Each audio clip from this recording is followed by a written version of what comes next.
오늘 아침에는 눈물에 대해서 같이 생각을 해보겠습니다. 예수님의 눈물을 통해서 또 우리가 어떤 눈물이 있어야 할지 같이 생각하겠습니다. 눈물에는 세 가지 종류가 있다고 합니다. 하나는 이렇게 눈을 윤활하게 하는 자연적인 눈물. 이것이 우리가 이제 현대인이 눈을 혹사하기 때문에 많은 분들이 그 눈물이 부족해서 안구 건조하여 이제 인공 눈물을 늘 떨어뜨리는 분들이 있을 줄 압니다. 저도 40이 넘어가면서 그걸 시작해서 아직도 열심히 떨어뜨리고 있는데, 두 번째는 이제 자극적인 눈물이 있습니다. 그래서 양파를 까다가 하도 이제 매워 흘리는 눈물. 세 번째는 감정 때문에 흐르는 눈물이 있습니다.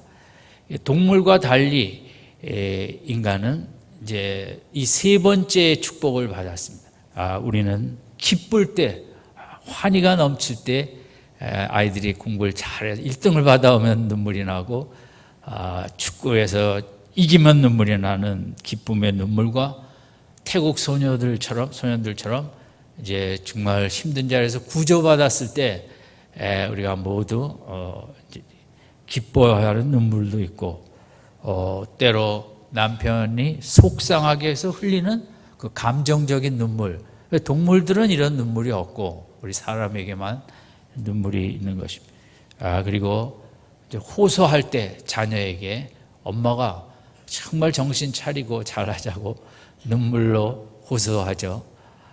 또 우리가 너무 감사한 일이 많을 때는, 여러분 우리 예배 전에 찬양 부를 때도 정말 그 멜로디 속의 가사가 마음에 와닿으면서 감사의 눈물이 나기도 하는데, 이것은 이제 세 번째 제가 물어봅니다. 첫 번째 무슨 눈물이 있다 그랬죠? 첫 번째 보통 눈물이, 두 번째는 자극적인 눈물, 더워갖고 뭐 기억이 안 나십니다. 세 번째는 무슨 눈물이? 감정적인 눈물. 이 첫 번째 눈물은 그냥 맛이 없고 맹숭맹숭하고, 세 번째 감정 때문에 흐르는 눈물은 나트륨이 많이 들어가 짜다고 합니다. 이 세 번째 감정 때문에 흐르는 눈물에는 이제 우리 몸에 가장 나쁜 호르몬, 암을 유발하는 이런 호르몬도 이 세 번째 눈물은 그걸 죽인다고 합니다. 상당한 이제 암의 그 약보다 절대 작지 않은 큰 인체에서 중요한 역할을 하는 게 이 감정적인 눈물이라고 합니다. 옛날에도 지금도 우리는 눈물을 억제하는 말을 많이 듣고, 남자는 일생에 3번 울면 된다 하고, 또 유교 한동안의 문화 속에서도 그렇고, 이 우는 것을 숨기는 모습은 동양이나 서양이나 이제 차이는 있겠지만 비슷한, 하나님께서 우리에게 여러 감정을 주시면 그 감정을 그걸 다 발산하면서 그게 우리 사람의 삶에 도움이 되기 때문에 그 축복으로 감정을 주셨는데, 우리가 기쁜 것은 막 인위적으로 막 이런저런 걸 하면서 쾌락과 이쪽으로 힘쓰면서, 사실 이 눈물이 웃음보다도 더 큰 치료 효과가 있다는데, 우는 것을 우리가 상당히 이제 등한시하고 그것은 좋지 못한 것으로 여기는 이제 이런 문화 속에 우리가 살아가고 있습니다. 그러나 이제 우리 아이들에게서 우리가 본받을 좋은 점은, 아이들은 금방 막 혼나서 매맞아 울다가도 5분 후에 또 시시닥대고 웃는, 이게 인생의 가장 그 높은 차원의 삶입니다. 웃다가. 왜냐하면 감정을 있는 그대로 울고 싶으면 울고, 웃고 싶으면 웃고. 그래서 어른이 돼가면서 그러면 무슨 남들이 비난할까 우리가 다 포장하고 감정을 숨기고 안 드러내는 게 이제 교양인으로서 우리가 치부하며, 감정을 누르는, 억압하는. 그래서 감정을 억압하기 때문에 이제 특별히 힘든 감정, 분노의 감정, 뭐 이런 감정들은 쌓였다가 그것이 대부분 이제 암이나 면역력이 약화되기 때문에 워낙 우리의 인체는 음식도 먹은 것은 다 나와야지 건강하지 않습니까? 감정도 특별히 이제 기쁜 감정은 이제 자연스럽게 그렇지만 이 어둡고 무겁고 힘든 감정이 들어온 것은 그 밖으로 끄집어내야 됩니다. 근데 이제 그걸 끄집어내지 않고 사귀다가 이게 쌓이다가 면역력이 약해지면서 이제 인체의 어떤 부분에 종양이 생긴다든지 암의 전문 의사들이 보는 암의 그 발전 과정은 그렇습니다. 너무 힘든 인생이다 보니까 분노가 쌓이고 원한이 쌓이고 그러다 보니까 그걸 표출을 이제 해야 되는데 밖으로 끄집어내야 되는데 물론 노래방을 통해서도 또 술을 마시면서도 끄집어내긴 하는데 그건 이제 일시적이고 그걸 못하기 때문에 이제 이게 쌓였다가 그 어떤 사람마다 연약한 부분을 뚫고 나오는 게 이제 암이다. 다 그런 건 아니지만 이제 대부분 그런 연관성을 갖기 때문에 우리들이 그 감정을 잘 컨트롤하고 감정을 표현하고 그렇게 사는 삶이 최고의 그 건강한 삶이고 축복된 삶이고 하나님께서 우리에게 기쁜 감정만 주신 건 아니지 않습니까? 여러 가지 힘든 감정도 그것은 울면서 그걸 토로하면서 이제 그때마다 그걸 깨끗하게 하지 않으면 인체는 그것 때문에 이제 심한 병에도 걸리는 게 그런 이제 암 전문 선생님들의 해석이기도 합니다. 어쨌든 이제 눈물은 너무 인간에게 주신 축복인 것에 비해서 우리는 이제 눈물을 상당히 상관없이 살아가려고 하고 있죠. 예수님께서 복음서에서 3번 눈물을 흘리셨습니다. 그 중에 하나가 오늘 본문인데 예수님의 눈물을 통해 이제 우리가 교훈을 받고자 하는 첫 번째 것은 예수님이 누구인가, 특별히 이제 예수님은 온전하신 하나님이신 동시에 온전하신 인간이다. 100% 하나님이고 100% 인간인 이 교리가 쉽게 만들어지지 아니했고 313년에 콘스탄틴 대제가 기독교를 공인한 후에 회의를 거치고 많은 지방마다 이제 그 당시 기독교는 아프리카 북쪽의 알렉산드리아파, 거기가 사실 아데네보다 그 고대 사회의 학문이 더 발달했다고 하기도 하거든요. 그러면 이제 그 다음에 로마 쪽, 그 다음에 이쪽 동로마, 콘스탄틴 이쪽에 그 큰 그 도시를 따라 신학도 좀 생각들이 달랐고, 그래서 예수님의 이 100% 인성을 인정할 수 없다. 그 하나님이 어떻게 인간이 되느냐. 그래서 그 십자가도 인간이 아니시기 때문에 고통을 많이 안 당하셨다. 이제 이런 이제 논리로 주장하는 파들도 있었죠. 그러니까 예수님의 신성은 인정하되 인성은 인정할 수 없다. 하나님께서 그렇게 이제 그렇게 되면 문제는 인성이 온전하지 않았다면 우리의 아픔과 고통과 눈물을 다 이해할 수가 없죠. 치유할 수가 없죠. 피상적으로만 알게 되죠. 또 반대쪽에서 예수님은 100% 인간이었지만 예수님의 신성은 조금 줄어들었다.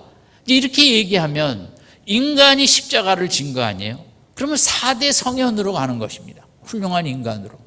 왜냐하면 인간은 인간을 온 인류를 위해서 대속 제물이 될 수 없죠. 하나님만이 인간이 해결할 수 없는 죄 문제를 심판과 영원한 천국과 지옥 문제를 그 인간이 해결할 수 있는 게 아니라 하나님만이 하실 수 있기 때문에 어느 쪽에 가면 예수님의 신성을 강조하고 인성을 약하게 보고 또 어느 쪽에 가면 그 반대고, 그래서 이제 그것이 451년 칼케돈 공회를 통해서 예수님의 100% 인성과 100% 신성을 우리가 다 믿는 것이 기독교다. 그래서 123년 치열한 공방과 논쟁 속에 기독교는 이 교리를, 진리를 이제 완성하게 된 거죠. 이제 어려운 건데, 근데 어쨌든 이게 우리에게 가장 중요하고, 특별히 이제 예수님이 진짜 인간이셨냐, 하나님이 어떻게 진짜 인간이 될 수 있었냐, 폰만 잡고 육신의 모양만 쓰고 왔다가 대충 가신 거지, 이렇게 이제 주장하는 파도 있다고 그러지 않았습니까? 이제 그런 부분 속에 오늘 본문이 중요한 위치를 차지하는 것은 예수님이 정말 그 인간이셨다는 것을 오늘 본문은 아주 적나라하게 우리에게 보여주고 있는 거죠. 거기서 중요한 것은 33절에서 35절까지 우리 같이 읽겠습니다. 시작. 예수께서 심령에 동분히 여기시고 민망히 여기사 가라사대 그를 어디 두었느냐 가로되 주여 와서 보옵소서 하니 예수께서 눈물을 흘리시더라. 여러분, 성경을 읽을 때는 큰 소리로 읽는 게 하나님이 좋아하십니다. 주중에도 안 읽으시는데 주일날이라도 좀 크게 힘있게 읽는 게 좋죠. 그런데 이제 그러면 제가 한 번 더 읽으라고 할게요. 36절 우리 같이 읽겠습니다. 시작. 이에 예수께서 다시 속으로 통분히 여기시며 무덤에 가시니 무덤이 구리라 돌로 막았거늘. 이게 38절이거든요. 그렇게 예수님, 제가 잘못 읽었나요? 죄송합니다. 이게 순서가, 예수님은 부활의 능력을 드러내서 예수님의 영광, 하나님의 영광을 나타내는 게 제일 최고의 목적이라고 할 수 있죠. 그러면 마리아를 만났습니다. 마르다가 왔다 가고 이제 마리아 오라 그래서 만났더니 32절에 마리아도 똑같은 언니와 같은 말을 하는 그런 이제 아픔을 표현했습니다. 그래서 33절은 33절에서 37절까지는 사실 그거보다 더 중요한 것은 부활의 능력을 나타내기 위해서 38절로 빨리 나사로 무덤으로 가서 살리시는 게 맞는데, 본문의 흐름은 33절, 34절, 35절 주님이 마리아와 그 같이 있는 사람들과 함께 우시는 일을 한참 하신 것입니다. 이게 참 특이한 거죠. 여러분, 병원에 갔는데 어젯밤에 한잠도 못 잤습니다. 선생님, 너무 아픕니다. 그러면 우리가 빨리 처방을 듣길 원하는데 의사 선생님이 그렇게 아프셨어요. 처방보다는 같이 우는 겁니다. 얼마나 밤잠도 못 주무시고 이 더위에 고생이 많으셨습니까? 5분 운 다음에 그래, 우리 어디 같이 얘기 좀 해봅시다. 이런 의사 선생님은 안 계실 테고, 그런데 본문의 흐름은 그렇다는 거죠. 주님이 거기서 지금 울고 있을 때냐고요. 잠깐 있다가 빨리 무덤으로 가야죠. 근데 주님은 그 사랑하는 가정에 당한 슬픔과 그 누이들이 눈물에 한참 같이 우는 이런 모습을 보여준 거죠. 진짜 예수께서 인간으로 오셨다. 정말 그 감정, 주님이 보여주신 것은 우리들의 그 아픔과 눈물과 함께 나누는, 함께 하는 우리의 고통을 같이 치유하시는 그런 눈물의 시간을 먼저 가지신 다음에 그 나사로의 무덤으로 간 이 흐름은 정말 예수님이 가장 인간 중에서도 가장 귀한 인간의 모습을 보여준 진짜 인간이었다. 정말 신이었다면 이런 감정으로 눈물같이 흘려줄 시간이 그렇게 필요하겠습니까? 헛떡 가서 살리죠. 능력이 있는데, 기독교의 핵심은 이제 능력과 사랑인데, 그 능력이 많으신 주님의 모든 능력을 나타내시는 근원은 본문의 흐름으로 보면 우리를 향한 사랑이라는 거죠. 사랑하기 때문에 아픈 자와 먼저 같이 아파해 주시고, 같이 충분히 운 다음에, 함께 우신 다음에, 그 다음에 이제 능력의 현장으로 가시는 것이 정말 주님의 인간으로 오신 참모습을 보여주시고 있고, 오늘 우리도 마찬가지겠죠. 아이들이 학교에서 울면서 돌아왔을 때 물론 엄마 따라 다르겠지만 너는 맨날 이렇게 칠칠맞게 울고 다니냐, 누구한테 맞았냐, 오히려 엄마가 한 대 더 때린 다음에 빨리 들어가서 숙제하라고 할 수도 있지만, 어떤 엄마는 아유 물어보지도 않고 우리 아들이 우니까 나도 울고 싶네, 그래갖고 같이 조금 울다가 많이 아파. 그럼 아들은 엄마가 같이 울어준 5분이 있기 때문에 거기서 다 위로받고 힘을 얻고 괜찮아, 그리고 이제 하는 거죠. 그러니까 우리가 이 주님의 이 눈물의 모습, 같이 공감하는 모습은 우리에게 귀한 교훈이 되는 거죠. 우리는 먼저 야단부터 치고 교정부터 시키고 교훈부터 가르치려는 게 우리의 모습인데, 주님은 먼저 같이 울어주는 그 모습이죠. 우리가 이제 제일 신앙생활 하면서 도대체 내가 그렇게 외롭고 아플 때 주님 뭐 하셨냐? 이제 우리 인간의 이게 큰 주제죠. 근데 주님은 오늘 본문이나 성경을 통해서 우리가 눈물 흘리는 힘듦과 외로움 시간, 주님은 꼭 우리 곁에 계시고 우리와 함께 우시고 함께 아파하시고, 요셉이 형들에게 구덩이에 던짐을 받았을 때 얼마나 울부짖었겠어요. 형들 이러시면 안 돼요. 그들이 후회하잖아요. 그 나중에 요셉 앞에 섰을 때 우리가 그때 울부짖는 요셉을 했더니 우리에게 이렇게 어려움을 당하게 됐다. 그 애굽으로 이제 팔려 내려가는 짐짝같이 돈을 주고 받고 상인에게 팔고 떠날 때 요셉이 얼마나 통곡을 했겠습니까? 형님 살려달라고. 하나님은 그때 뭐 하셨습니까? 하나님은 물론 개입은 안 하셨지만 요셉과 함께 통곡하고 함께 울며 그 눈물이 마르지 않은 애굽에 도착하기까지 하나님은 동행하시고, 애굽에 가서도 힘든 세월, 또 모함을 받고 누명을 쓰고 그 감옥 속에서 그 꿈도 해석했었지만 다 잊어버리고 외롭게 지내는 대단의 주님은, 우리 기독교는 뭐냐면 그 힘든 13년의 시간을 하나님은 끝까지 함께 하신 것입니다. 그럼 함께 하면 다냐? 왜 빨리 해결해 주지 않고? 그것은 하나님이 사랑할수록 눈물을, 통곡을, 외로움을 느끼게 하시고, 하나님을 향해 시시한 기도가 아니라 통곡의 기도를 드릴 수 있는 충분한 연단의 시간을 주시는, 그것이 하나님의 우리를 이끄시는 크신 그런 계획의 틀이기 때문에 하나님은 때로 우리로 통곡의 바다에 사정없이 내던지시고 거기서 끊임없이 울게 하시고, 일꾼의 눈물이 없이는 일꾼이 만들어지지 않게, 통곡할 줄 모르고 세상의 리더가 될 수 없게 하나님은 뭐 하셨냐가 아니라 함께 우시면서 요셉의 그 힘든 순간순간 동행하시면서, 그래도 너에게는 연단의 시간이 필요하다고, 더 많이 울어야 된다고, 아직도 눈물이 부족하다고 충분한 시간을 채우시면서 일꾼을 준비시킨 후에 하나님은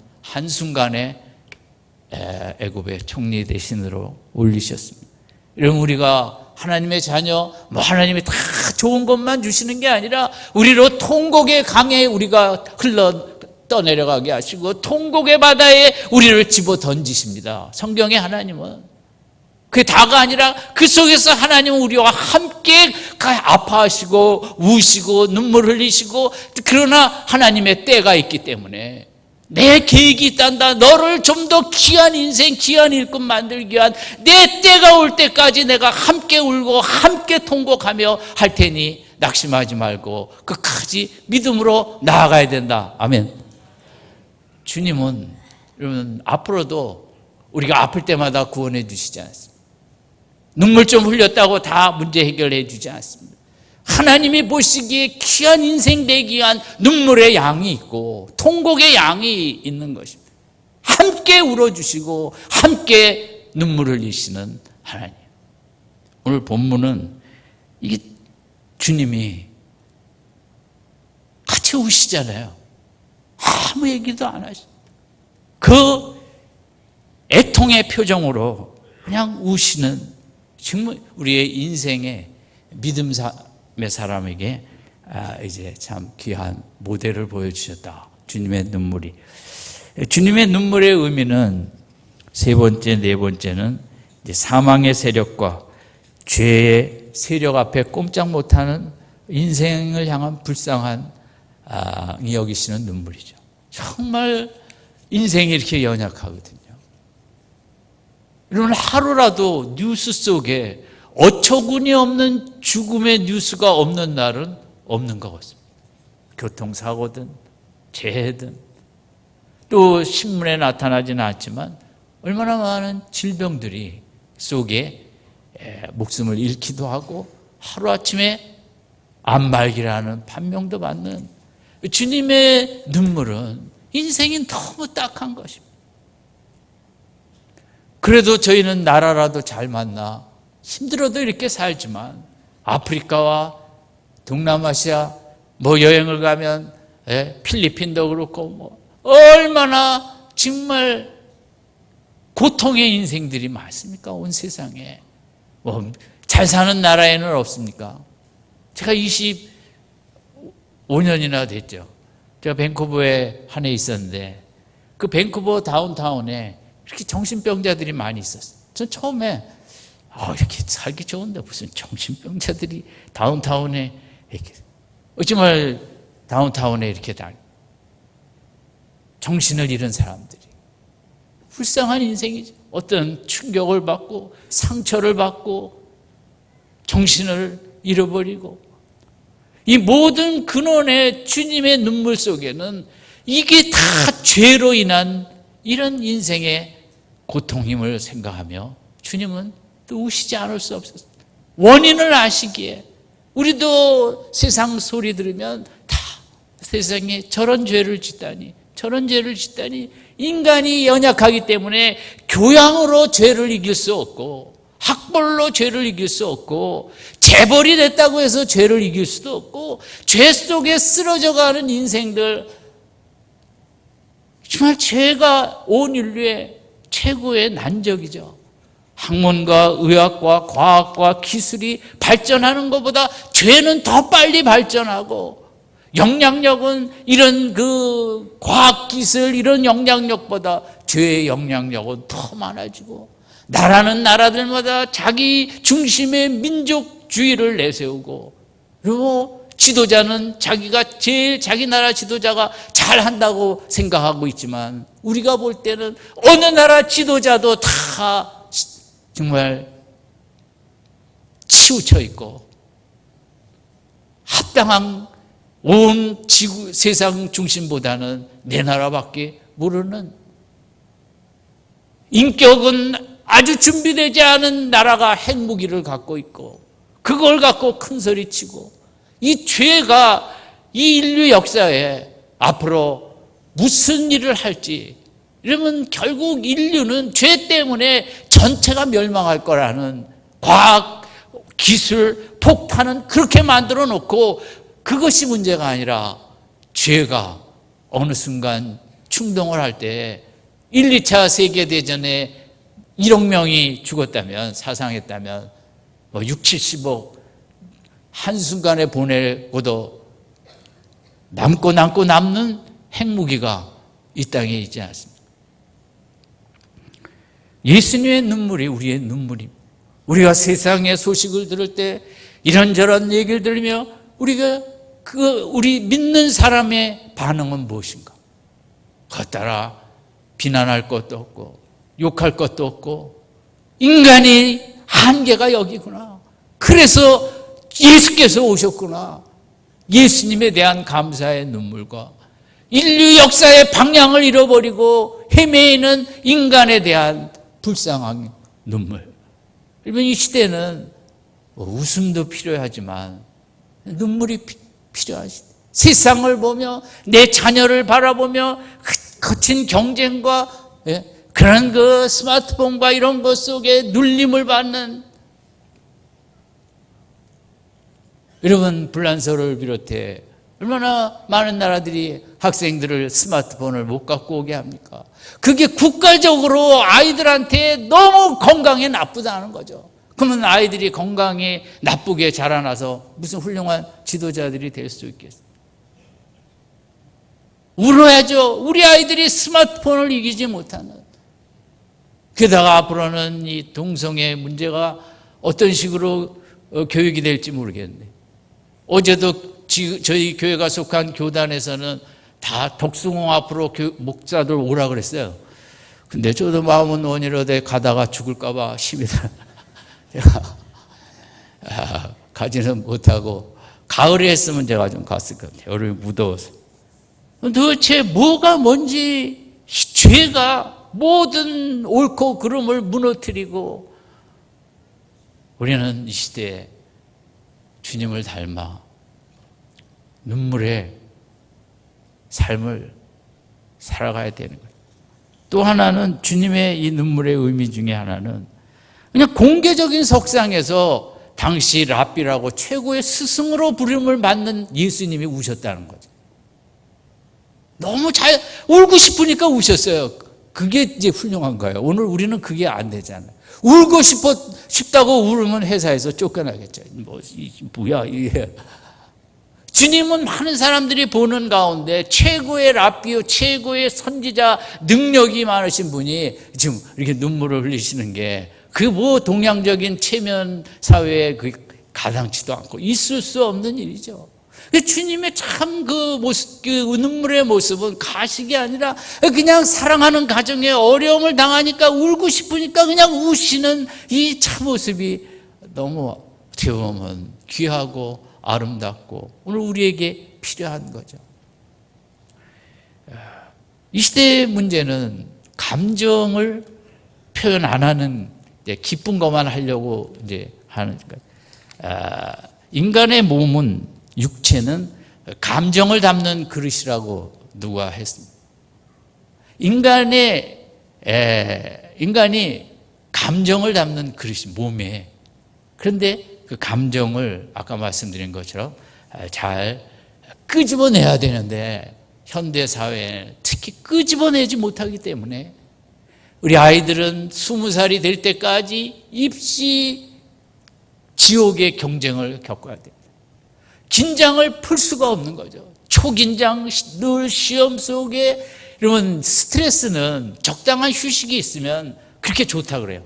적당한 스트레스와 적당한 휴식.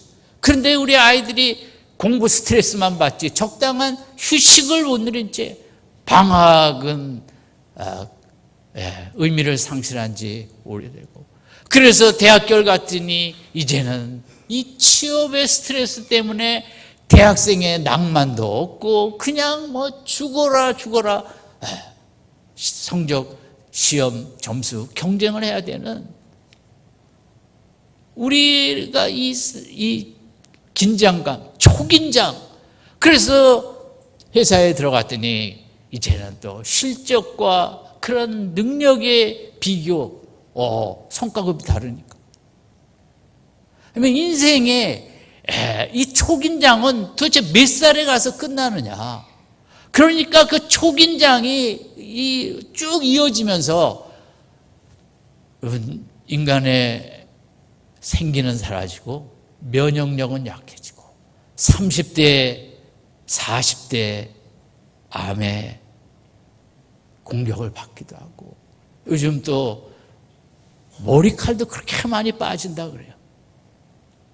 그 젊은 분들 얼마나 정말 마음이 힘들겠습니까? 그게 통계가 안 잡혀서 그렇지 상당한 모양입니다. 이런 아까 말씀드린 대로 암 전문 의사들의 얘기는 그 초긴장 스트레스가 이렇게 인생을 누르는데 어떤 인간이 그 앞에 정말 당당할 수 있겠어요? 그 눈물이라는 것에 이제 의미를 찾은 의사 선생님들의 얘기겠습니다만은, 어떤 아주머니가 암에 걸려 이제 의사 선생님하고 치료를 받는데 얼굴이 굳어 있는 거예요. 대부분 우리의 문제는 이제 감정을 표현을 잘 안 하고 살기 때문에 마음이 굳고 이 감정이 굳어 있잖아요. 의사 선생님이 생각할 때 이 감정을 토로해야 암이 치료가 잘 되는데, 그래서 이제 그동안 혹시 너무 힘들고 꾹꾹 참아온 일이 없으십니까? 딱 이 한마디에 잠시 생각하더니 울기 시작하더라는 거죠. 꾹꾹 참아온 결혼 26년 동안. 답은 누구 때문에? 몰라요? 이게 다 남편 때문입니다. 우리 남편의 두 가지 도사의 급이 있는데 외도와 부도입니다. 여러분, 남편이 그 도자에 안 걸리도록 정말 26년 또 참고 그 얘기를 통해 그 감정을 일단 26년 쌓인 감정이 밖으로 나와야 선생님이 보실 때 약만 갖고는 안 된다는 거죠. 마음에 있는 그 원한의 감정들이 밖으로 나와야 되는데, 이게 물론 요즘 웃음 치료도 많이 있는데 웃음보다 이 눈물은 아까 말씀드린 대로 감정에서 울리는 눈물은 그게 카테콜라민이라고 몰라도 됩니다. 그러니까 그런 호르몬이 분비가 되면서 이 암을 죽인답니다. 암의 그 성분들을. 근데 이 호르몬은 언제 나오는가? 눈물이 흐를 때 나오고, 나를 아파하고 나를 불쌍히 여기며 울어보지도 못하는 한국의 여인네들이 많은 것입니다. 화만 나고 그때 우리가 신앙인의 축복은 하나님 앞에 울며 하나님 앞에 통곡하며 한나처럼 그 정말 남편 너무 믿고 분인나 죽이고 싶고 그 힘든 감정을 아버지 하면서 나를 불쌍히 여겨달라고 내 속이 문드러졌고 내 속이 지옥 덩어리라고 어떻게 하면 좋겠냐고 내 마음을 평안을 달라고 그렇게 하나님 앞에 울부짖을 수 있는 울 수 있는 저는 기독교의 최고의 축복이 이 하나님 앞에 흘릴 수 있는 눈물이라고 생각합니다. 그 눈물이 그 암의 그것까지 다 죽인대잖아요. 그래서 이 선생님 얘기는 암 환자를 치료하는데 그 굳은 마음, 굳은 감정을 안 건드려지고 그냥 약만 먹어갖고는 한계가 있다는 거죠. 그래서 정말 충분히 26년의 원한을 울고 얼마나 울어야 될지 모르지만 저는 우리 교회도 많이 울어야 될 사람들이 있다고 생각을 합니다. 눈물의 축복을 주셔서 눈물의 기도의 복을 주셔서 저는 우리가 받는 최고의 축복은 이 눈물의 기도의 축복이라고 생각합니다. 한국 교회는 우리 부모 세대보다 눈물의 기도를 잊어버렸어요. 우리 부모 세대는 정말 자식을 눈물의 기도로 키웠는데 지금은 눈물도 빼고 기도도 빼고 그냥 일하면서 키워요. 그래갖고는 귀한 인물은 나오기 힘듭니다. 돈으로만 키워갖고는. 우리 예수님 눈물의 오늘 본문 말고 이제 예루살렘을 향해 그 형식적인 신앙에 대해서 주님이 우셨죠. 그리고 또 하나의 눈물은 겟세마네 동산에서 마지막 밤 예수님 당신을 위한 자신을 위한 눈물이었거든요. 이게 여기가 제일 중요하다고 생각합니다. 나를 위해서 나를 향하여 울 줄 알아야 됩니다. 울 게 없을 정도로 행복하다면 모르겠지만 이 땅에 살아가는 인생의 무거운 짐 앞에 나 눈물 흘릴 거 없다고 하는 것은 그 저는 정상이겠습니까? 예수님도 십자가 전날 밤에 극도의 긴장에 초긴장에 내가 어떻게 그 십자가의 그 짐을 고통을 내가 감당할 수 있을까? 두렵고 얼마나 떨리면은 이 잔을 가능하면 나에게서 옮겨달라고 할 정도로 우리 아이들이 시험 전날 밤에 초죽음이 되듯이 입사 면접 전날에 시험 전날에 초죽음이 되고 긴장이 되듯이 예수님의 중압감은 말할 수 없었겠죠. 예수님의 대책은 뭡니까?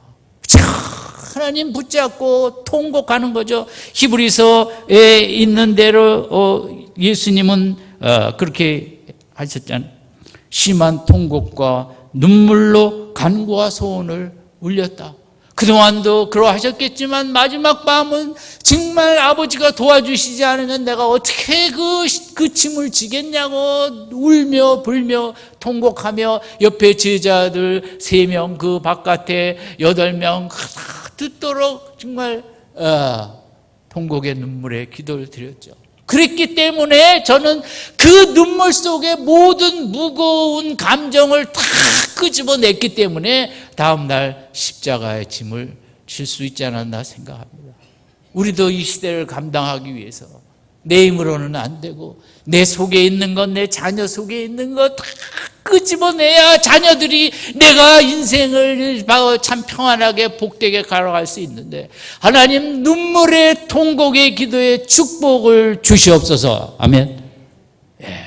교회가 다녀서 사업 잘 돼야지, 그게 먼저가 아니라 정말 나를 향해, 자녀를 향해, 이 연약한 교회를 향해, 성도들을 향해, 이 연약한 나라를 위해 울 줄 아는, 여러분 성경의 통곡의 눈물에는 정말 한나처럼 하나님은 응답하시고, 그 다음에도 자식을 대어서 더 주시고, 자식을 주셔도 민족의 최고 지도자로 주시고, 히스기야가 죽게 됐다고 하니까 통곡의 기도로 벽을 보고 할 때 15년에 더 사는 축복도 받았고, 아들도 하나 더 받았고.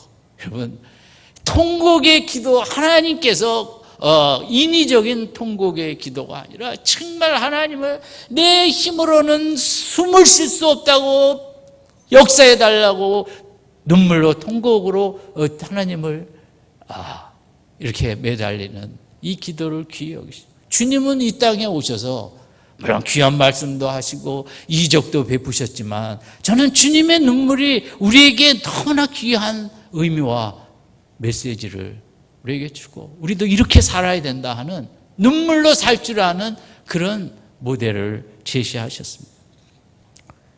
영국의 그 다이애나 이펙트라고 효과라는 말이 있는데, 다이애나 왕비가 그때 교통사고인가 죽을 때 영국 사람들이 이제 너무 슬퍼하고 많이 울었다고 합니다. 그래서 이제 정신과나 상담 쪽에서는 너무 마음이 슬프니까 이제 많이 환자들이 오겠지 하는데, 한동안은 상담소나 정신과 이런 쪽에 아무도 안 오더라는 거예요. 이게 왜 무슨 일인가?